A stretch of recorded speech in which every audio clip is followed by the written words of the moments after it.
Many talented and gifted leaders go on unnoticed, and the world never had a chance to hear from them because they allow themselves to become negative. They allow themselves to become volunteer victims. They allow themselves to focus on the problem rather than the possibilities.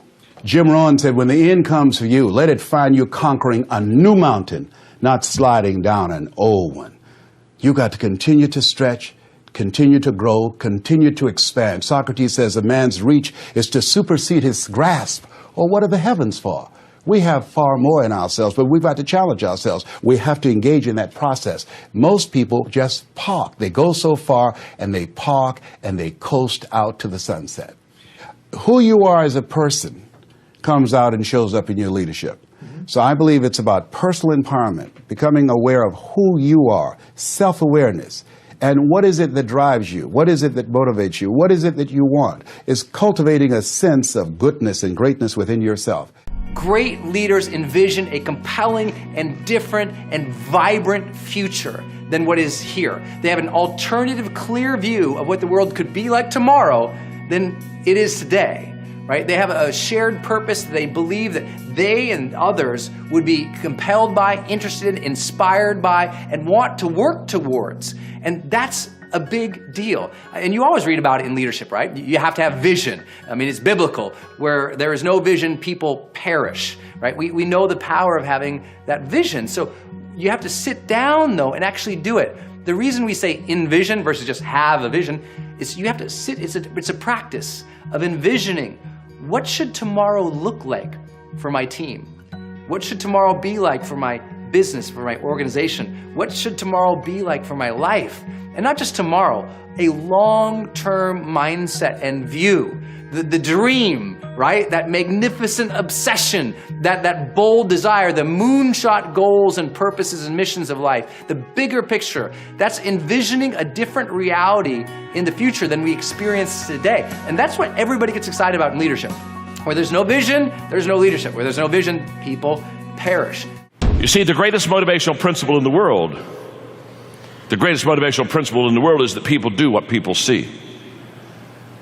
And too many travel agents, they're like, or too many leaders are like travel agents. They're sending people where they've never been themselves. And you want to be a tour guide. You want to take people with you. You want to say, this is the area where I've been, this is where I live, this is the area where I lead, come along and follow me. And at level number 3, your leadership begins to gain credibility because now you are fleshing out for the people around you and you are modeling for them things that they want to see, and you are starting to produce. Which something else happens because you're becoming productive in your own life. You begin to attract people that begin to be productive also. In the 21 Irrefutable Laws of Leadership that I wrote, one of the laws is the law of magnetism, and the law of magnetism just says we attract who we are, not who we want. So when I talk to leaders, often when we talk about recruiting, then I'll say, well, what kind of people do you want in your company? What kind of people do you want in your department as a supervisor? And they'll give me a list. They'll write things, you know, I want somebody that's self-disciplined, and I want somebody that is service-oriented, and they'll give me a list of 4 or 5 qualities. And as soon as they give me the list, I look at those qualities, and then I ask them a very simple question. I say, okay, do you possess those qualities? Because see, on level number 3, basically who you are as a leader is who you attract on your team. Number 3, I call it the 3I practice. The 3I practice. If you want to be a better leader, understand and then practice these 3 I's. Number 1, inspiration. The job of a leader really is to inspire other people. If you look at Steve Jobs, you look at Elon Musk, you look at Nelson Mandela, you look at Sergey Brin of Google, you look at a Rembrandt or a Picasso, these people were incredibly inspired. They were not only incredibly inspired, they were inspirational to other people. I mean, there's that incredible story of Steve Jobs, and a lot of people say Steve Jobs wasn't a nice person. And yet, if you were to poll the former employees of Apple, they would say, my years at Apple working with Steve Jobs were the single best years of my entire career. And you say, why? And they say, because he was inspirational. I mean, when Steve Jobs was a young man or a young kid, you know, his father said, go out and paint the fence outside of their house. And Steve Jobs said, no problem. He went out and he started painting the outside of the fence. A few hours later, his father comes out and says, Steve, did you paint the fence? Steve says, I did, Dad. Steve Jobs' father inspects the fence. And he says, Steve, you did a great job painting the outside of the fence, but you didn't paint the inside of the fence. And Steve Jobs looks up at his father and says, but Dad, no one's going to see the inside of the fence. And his father looks at him and says, but son, we will. Now it's many decades later and Steve Jobs is running Apple and they're ready to launch, or ready to develop rather, the first Apple Macintosh. And he looks at his design team and he said, here's your deliverable. I want the outside of the computer to look so simple and so elegant, like a piece of art. But here's the real mission. Make the inside so beautiful that it'll bring tears to our eyes. And his design team looked at him and said, but Steve, no one's going to see the inside of the Apple Macintosh. And Steve Jobs looked at his team and said, but we will. That's inspiration. I think the only title that really matters is CIO, Chief Inspirational Officer. So no matter what you do, whether you're a teacher or firefighter, an astronaut or an entrepreneur, maybe you're a managing director, maybe you're a mother or a father, be the CIO, the Chief Inspirational Officer of all you do. The second I of the 3I practice to make you an amazing leader is influence. Influence. You want to be so good at what you do that you influence other people. You want to use the words and the language of leadership versus victim speak. You want to influence people by your mindset, by your heart set. You want to influence people by your thinking patterns. You want to influence people by your productivity. So you want to influence people, and that's the job of a leader. And then the third I of the third I practice, impact. Less talk, more do. No matter what your title is, you know you're leading, you know you're winning when you are creating impact. You know, a lot of people in the world, and victims love to do this, they talk about what they're going to do. Here's the project I'm going to launch. Here's the marathon I'm going to run. Here's the life I'm going to craft. But they don't execute. Impact is about translating your ideas to execution. So leadership is not about personality. Sure, in fact, some of the greatest leaders we studied had a charisma bypass. And we should never confuse charisma with leadership. They're very, very different ideas. Some of them are even odd and eccentric. One of the great chief executives of the last 30 years is Herb Kelleher of Southwest Airlines. He solves a trademark dispute with an arm wrestling contest. It's just not normal. He would talk about wearing a flowered hat and a feathered boa around the office. Just strange. Okay. So it's not personality. The key to the great leaders that we studied was their humility.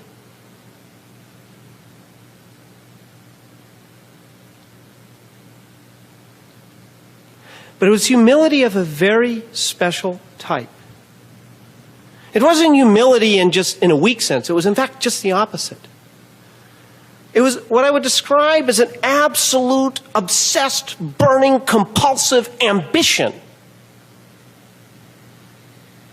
that wasn't about them. An absolute, burning, compulsive ambition for a cause, for a company, for the work, for a set of values, not themselves. And an ability to translate that ambition, that subjugating themselves to something that is not about them, into a series of decisions. Very willful decisions. And this is why I look to Lincoln as our great president in the United States, because he was ambitious first and foremost that the nation must endure, and he had the will to endure the most brutal war in all of our history, with all of it during his tenure, and to lose his life. You become a motivational leader by motivating yourself. And you motivate yourself by striving toward excellence, by committing yourself to becoming everything that you're capable of becoming. You motivate yourself by throwing your whole heart into doing your job in an excellent fashion. You motivate others by continually looking for ways to help them to improve their lives and achieve their goals. You become a motivational leader by becoming the kind of person that others want to get behind and support in every way. Your main job is to take complete control over your own personal evolution and become a leader in every area of your life. You could ask for nothing more, and you should settle for nothing less.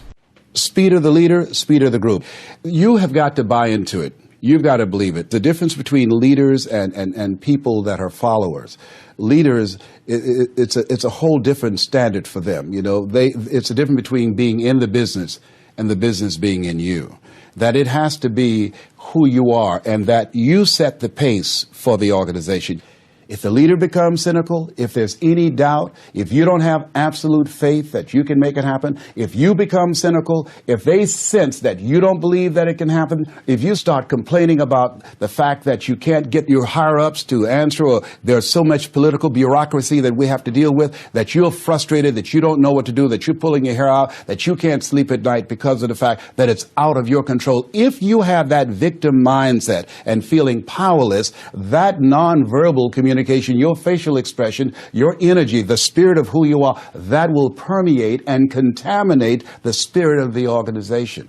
Many leaders, their effectiveness with their people, their impact, their influence begins to diminish because they don't take the time to sharpen their minds, to build their faith, to build their skills, to empower and increase their confidence in themselves. So part of what we have to do, all leaders, you have to take time to pour into yourself. And you've got to also reach out. You've got to have a board of advisors, and it's your support committee that will give you a home court advantage. More teams win at home than they do on the road. 87%. Why? Because they have people cheering for them. I think that all leaders should have people around them, their group, their mastermind group, that will help to pour into them. There's safety and counsel that they can talk to. One of the things I always tell leaders that ask for help, not because you're weak, but because you want to remain strong. And ask for help, and don't stop until you get it.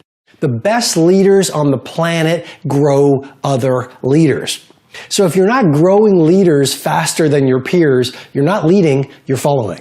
I'm going to repeat that again. The job of the leader is to grow more leaders. So yes, do your work. Yes, become more creative. Yes, innovate. Yes, optimize your personal life. And yet at the same time, make the time to develop leaders around you. What that might look like at the office, celebrating a teammate. At the office, that might look like modeling mastery. At the office, it might look like collaborating with someone who needs some collaboration. At home, what does growing leaders look like? Well, it might be mentoring your children, exposing them to art, giving them great books. It might mean being a positive force in your home life. So the job of the leader is to grow more leaders. You can't lead others until you lead yourself. I think it's a Manfred Kitt de Vries phrase, and I believe it. But so this purpose, your resilience, your ability to absorb shocks, disappointments. You know, there's you can how to manage your energy. I now believe in you got to manage your energy, not your time. Forget it. Time. It's hard to manage your time. It is. I think it'd be good if you could, and I wish I could do it better. I think actually what's more important is how you manage your energy. What's a source of energy for you? What sucks energy away from you? And making sure you've got that right balance in a day to be able to deal with it. Your physical fitness. I mean, you know, this is Carlos Ghosn has talked about this. You know, he's a guy who's been a CEO for 12 years. He's sort of, in my view, straddled both eras, the old era and the new era. And he talks very eloquently about, the disciplines he has to have. It used to be the case, you'd do an overseas trip, and he's a guy living in sort of 4 cities around the world. You get a day to recover. Now there's no way. All leaders today, you land, you operate. You're scrambling, you're trying to pick stuff up. How do you keep your energy there so you don't make any rash, crazy decisions?